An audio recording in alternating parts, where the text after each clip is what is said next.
A routine traffic stop quickly spirals into something unimaginable.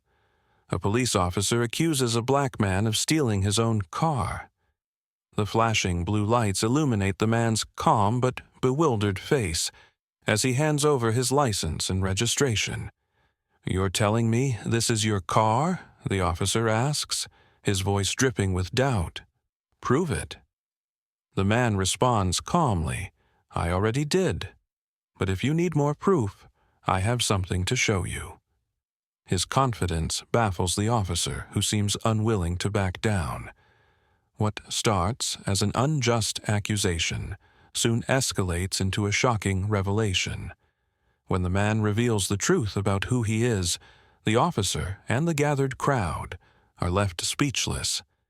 Where are you watching from? Share your thoughts in the comments below, and don't forget to subscribe for more inspiring stories that challenge perspectives. It was early evening, and the city was alive with the usual sounds of rush hour: honking horns, chattering pedestrians, and the hum of engines as cars moved through crowded streets. Among them, a sleek, black luxury car made its way steadily, the driver calm and composed despite the chaos around him. He was a hard-working man, known for his humility and success. His tailored blazer and polished shoes reflected the effort he had put into building a life he was proud of. After a long day balancing meetings and mentoring young professionals, he was heading home to his family. For him, the car wasn't just a luxury.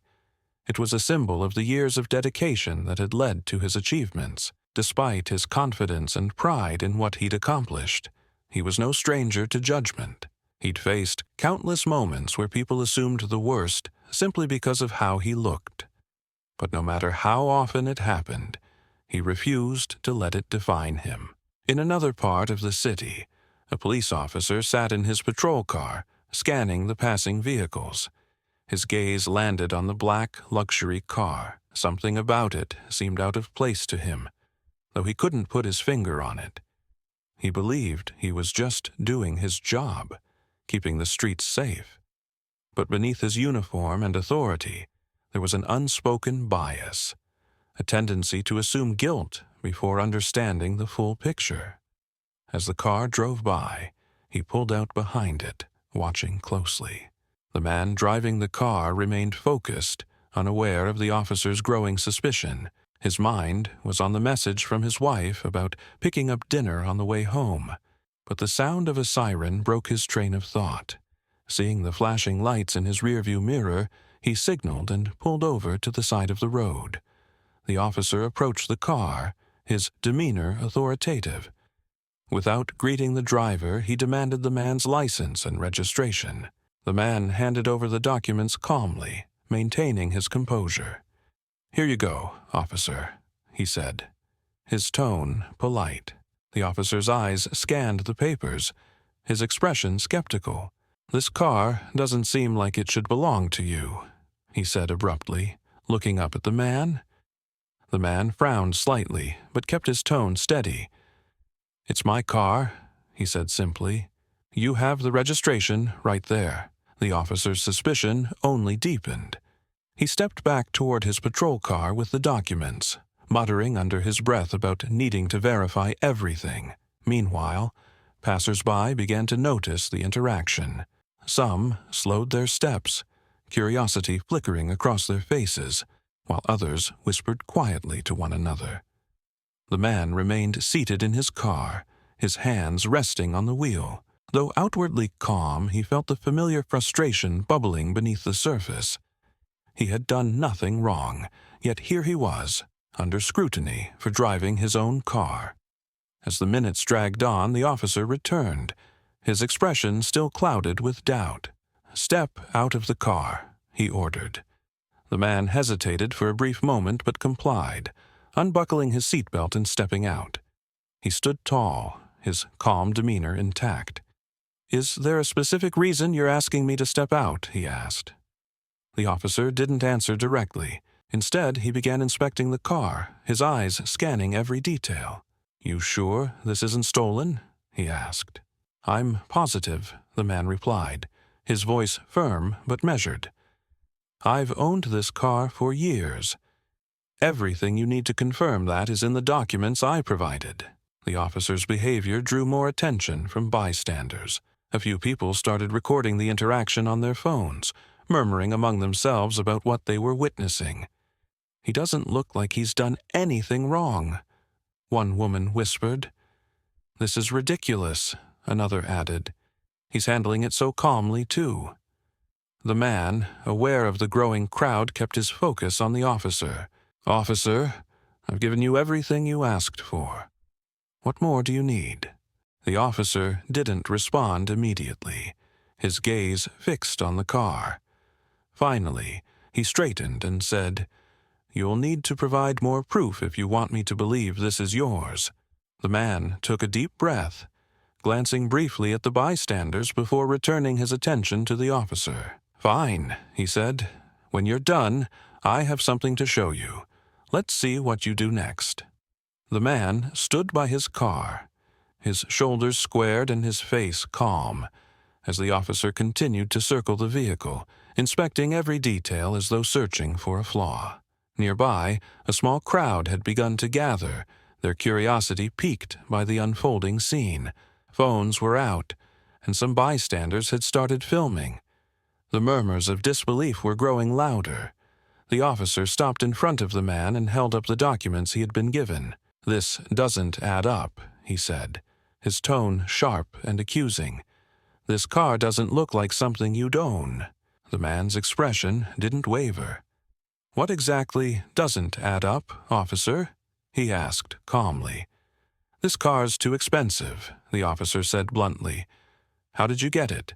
What do you do for a living?" The man raised an eyebrow. "I work hard, just like anyone else," he replied. "And I bought this car legally. If you have my license, registration, and insurance, what more do you need?" The officer ignored the question and instead reached for his radio. "Dispatch, I'm going to need backup at my location," he said into it. The man let out a quiet sigh, keeping his frustration in check. "Backup? For what?" he asked. "To verify the situation," the officer replied curtly. "You'll wait here until we get this sorted out." The bystanders whispered among themselves, their shock and disapproval growing. "This is wrong," one woman said to her friend, shaking her head. "He's shown everything they've asked for. Why are they treating him like this?" Another man, filming the interaction, muttered, "Typical. They see a black man with a nice car, and suddenly it's a crime." The man glanced at the growing crowd, but remained focused on the officer. "I've given you everything you asked for," he said. "My paperwork is in order, and I've been cooperative. Why are you still treating me like a suspect?" The officer, still refusing to back down, responded, "Because something about this doesn't sit right with me." The man crossed his arms, his tone steady but firm. "What doesn't sit right is your assumption that I don't belong in this car." The officer stiffened, clearly uncomfortable but unwilling to admit fault. "We'll see," he said, his voice clipped. "Backup will be here soon." As the minutes dragged on, the tension in the air grew thicker. The crowd of bystanders had grown, and more phones were pointed at the scene. Some people whispered words of encouragement to the man, while others stood silently, unsure of how to react. The man stood tall, his composure unwavering despite the injustice of the situation. He knew losing his temper would only escalate things, and he refused to give the officer any reason to further justify his actions. Finally, a second patrol car arrived, and two more officers stepped out. The first officer approached them, speaking in hushed tones and pointing toward the man. One of the new officers walked up to the man, his expression neutral. "We're here to assist," he said. "The officer has some concerns about the ownership of this vehicle. Can you confirm that it belongs to you?" The man nodded, his patience starting to wear thin. "I've already provided my license, registration, and insurance," he said. "Everything is in order. You can see for yourself." The second officer reviewed the documents and then looked at the first officer. "Everything here seems legitimate," he said, his tone measured. The first officer frowned. "People can forge documents," he said. "We need more proof." The man let out a slow breath, his frustration finally evident in the way his jaw tightened. "Enough," he said, his voice firm but controlled. "You've had plenty of time to verify everything. I'm not going to stand here and be treated like a criminal for owning my car." The first officer opened his mouth to respond, but the man cut him off. "I have something to show you," he said, his voice calm but resolute. "And once you see it, we'll see what you do next." The crowd fell silent. Their curiosity piqued. All eyes were on the man as he stepped toward the car. The first officer looked skeptical but didn't stop him. The man reached into the car, pulled out a small case, and opened it. Inside was something that would change the course of the interaction and leave everyone watching stunned. The man held the small case in his hand, his composure unwavering as he looked at the officer. The crowd around them grew quieter, their curiosity and anticipation filling the tense air. The officer's frown deepened, his voice sharp as he spoke. "What do you think you're doing? Step back from the car now." The man didn't flinch. "I'm showing you exactly what you've been looking for," he said calmly, opening the case to reveal a personalized key fob engraved with his initials. Alongside it were neatly arranged documents, including a duplicate registration card and proof of purchase for the car. "This," he said, holding up the key fob, "is proof that this car belongs to me. My name is on everything, my license, my registration, and even the key to this car. So tell me, officer, what more do you need?" The crowd murmured in awe as some stepped closer to get a better view. The second officer, who had arrived earlier, looked at the proof and nodded, his tone more respectful. "This is legitimate," he said to the first officer. But the first officer wasn't ready to back down.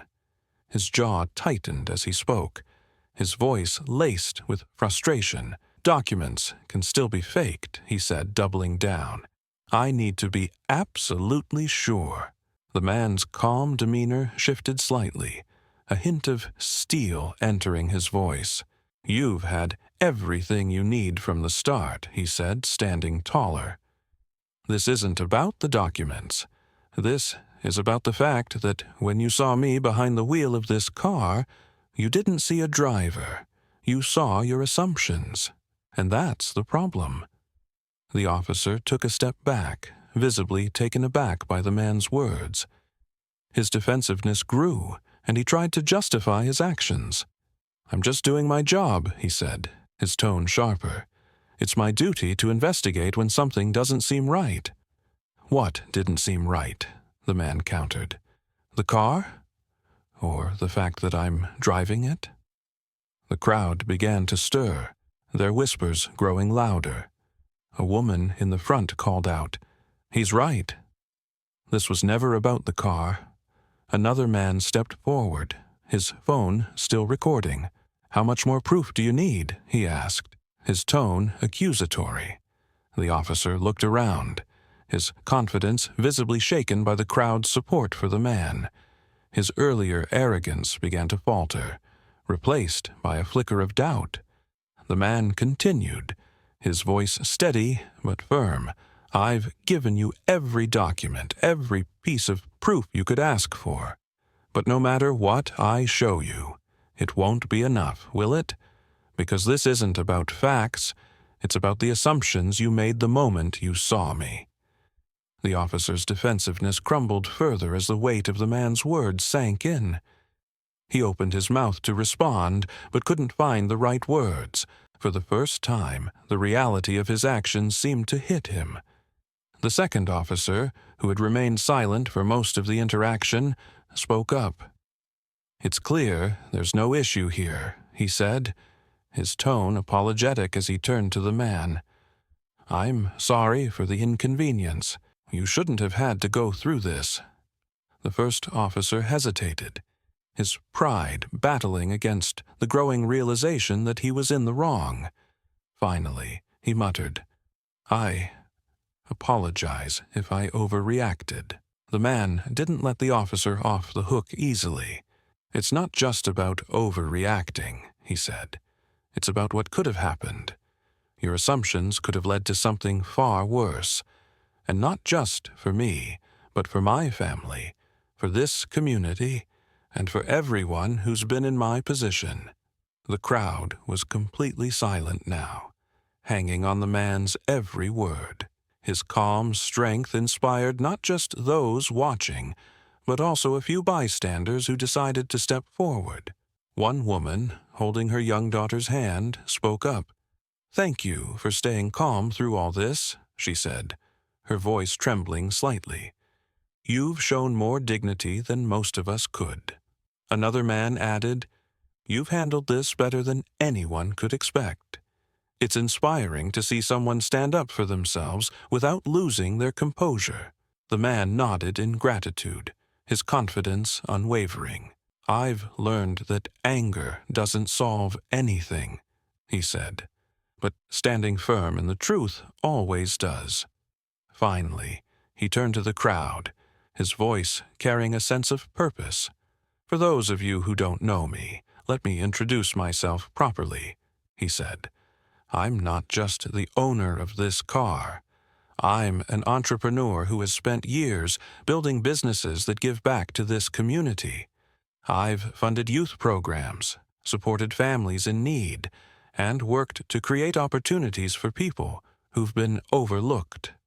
The crowd murmured in surprise. Even the officer who had accused him seemed stunned, his earlier defensiveness giving way to a mix of regret and embarrassment. The man continued, his tone unwavering. "And I'll keep doing that work, because moments like this remind me why it's so important. We need to challenge these biases, not just for ourselves, but for everyone who's judged unfairly." The officer lowered his gaze, clearly feeling the weight of his mistake. "I didn't know," he said quietly. "You didn't bother to know," the man replied, his tone firm but not harsh. "And that's the real issue here." The man turned back to the crowd, his voice now carrying a note of hope. "This isn't just about one incident. It's about creating a world where we're judged by our actions, not assumptions. And that starts with moments like these, moments where we confront the truth and choose to be better." The crowd erupted into applause, their respect for the man evident.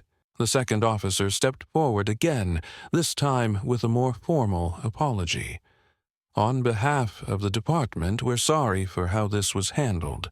We'll make sure this doesn't happen again." The man nodded, his composure unshaken. "That's all I ask," he said.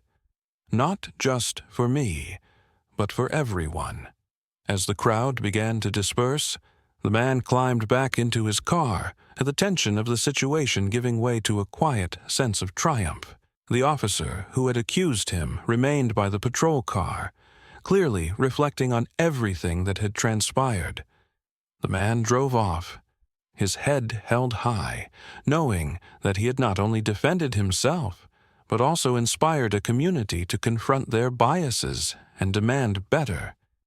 The man sat back in his car, taking a steadying breath as the officer stood a few steps away, staring at the ground. The crowd had mostly dispersed, but the weight of the moment lingered heavily in the air. The second officer, who had apologized on behalf of the department, nodded at the man one more time before returning to his patrol car. But the man wasn't done yet.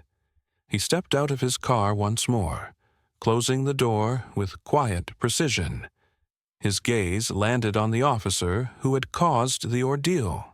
"Officer," he called out, his tone calm but commanding. The officer turned slowly, his earlier defensiveness now replaced with something softer. Regret, perhaps. His arms were crossed tightly over his chest, but his eyes gave away his discomfort. "We need to talk," the man said. The officer nodded reluctantly, taking a hesitant step closer. "Look," he began, his voice low, "I already apologized. I didn't mean for it to go this far." The man raised a hand to stop him. "This isn't just about an apology," he said. "This is about understanding why this happened in the first place and making sure it doesn't happen again." The officer's shoulders tensed. "I was doing my job," he said defensively. "When something doesn't seem right, I have to investigate. That's my duty." "No," the man countered, his voice steady but firm. "Your duty is to protect and serve. But tonight, you let your biases cloud your judgment. You didn't see a driver, you saw your assumptions. And those assumptions could have cost me a lot more than just my time." The officer opened his mouth to respond but stopped, clearly struggling to find the right words. The man didn't wait for him to speak. "You didn't bother to ask me who I was or why I was here," he said. "But let me tell you now." He took a step closer, his gaze unwavering. "I'm not just a business owner or someone who gives back to his community. I also work with a national organization that trains police officers to recognize and overcome their biases. We've worked with departments across the country to help prevent situations like this." The officer blinked, clearly stunned. "You train police officers?" he asked, his voice barely above a whisper. "That's right," the man replied. "And every time I lead a workshop, I tell them the same thing. Bias isn't always intentional, but it's always harmful. It's our responsibility to recognize it and work to change it. Because if we don't, moments like this will keep happening, and one day someone might not walk away from it." The officer looked down, his face pale. "I didn't mean to," he started, but his words trailed off. "I know you didn't," the man said gently, "but that doesn't change the fact that it happened. And if you want to make sure it doesn't happen again, you need to be willing to confront your biases." The officer nodded slowly, his earlier defensiveness giving way to genuine shame. How do I even start?" he asked, his voice barely audible. The man's expression softened slightly. "By learning," he said. "By being open to conversations that challenge the way you see the world. And by holding yourself accountable when you make mistakes like this." The crowd that had remained began murmuring in approval, their respect for the man growing with every word. One bystander called out, "You're handling this better than anyone else could." Another added, "This officer needs to listen. He has a chance to do better." The man turned to the crowd briefly and nodded in acknowledgement, before focusing back on the officer. "I'm inviting you to one of my workshops," he said. "It's not about pointing fingers or placing blame. It's about understanding where biases come from and learning how to move past them." The officer hesitated, clearly unsure. "I don't know if that's something I'd be good at," he admitted. The man smiled faintly. "It's not about being good at it," he said. "It's about being willing to try. If you're serious about doing better, this is your chance." For a moment, the officer said nothing. Then, finally, he nodded. "I'll come," he said quietly. I need to understand how this happened." The man extended his hand. "That's a start," he said. The officer hesitated for a brief moment before shaking the man's hand. The gesture was small but significant, a symbol of accountability and the possibility of change. As the interaction came to a close, the man turned to the remaining bystanders. "This isn't just about me or this officer," he said. "It's about all of us. We all have biases, whether we realize it or not. The question is, What are we going to do about them?" The crowd murmured in agreement. A few people clapped, their admiration for the man evident. The officer, now standing quietly beside his patrol car, looked at the man with a mixture of regret and respect. "I'll see you at the workshop," he said, his voice sincere. The man nodded. "I'll hold you to that," he said. As the bystanders dispersed, the man returned to his car, his head held high. The situation had been frustrating and unfair, but he had turned it into something bigger, a chance to inspire change, even in the most unlikely places. Later that evening, as he recounted the events to his wife, he reflected on how far he had come. "When I was a kid, moments like this used to break me," he said. "But now, they remind me why I do what I do. Change doesn't happen overnight, but every conversation, every action, makes a difference." His wife smiled, her pride evident. "You handled it exactly the way I knew you would," she said, "with strength, dignity, and a lesson for everyone involved." The man nodded, his resolve stronger than ever. "It's not enough to call out prejudice," he said. "We have to educate, inspire, and create spaces for people to grow. That's how we move forward." The man sat at his desk a week later, scrolling through emails. One particular message stood out, bearing the police department's logo. He clicked it, reading carefully. It was a formal note from the officer who had stopped him that evening.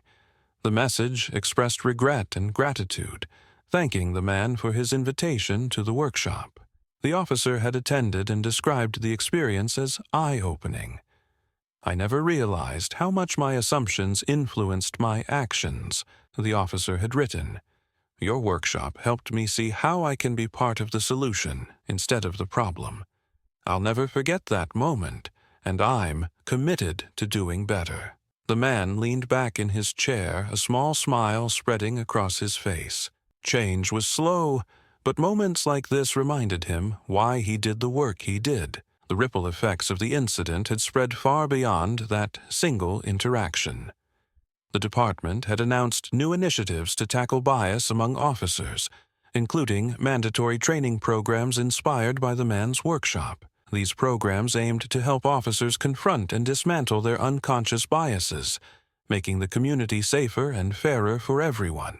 The story of the confrontation had also gone viral after one of the bystanders posted a video of the incident online. The footage showed the man calmly standing his ground, providing proof of ownership, and addressing the officer's bias with clarity and strength. The post was shared thousands of times, sparking widespread conversations about prejudice, accountability, and change. Comments poured in from around the world. "His composure is inspiring. This is how you handle injustice with dignity. We need more people like him to lead by example."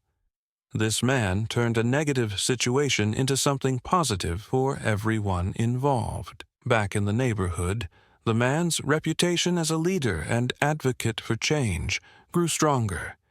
Neighbors who had witnessed the incident stopped by his home to express their admiration and gratitude. Even those who had remained silent during the confrontation now came forward to apologize. "I should have spoken up that night," one neighbor admitted.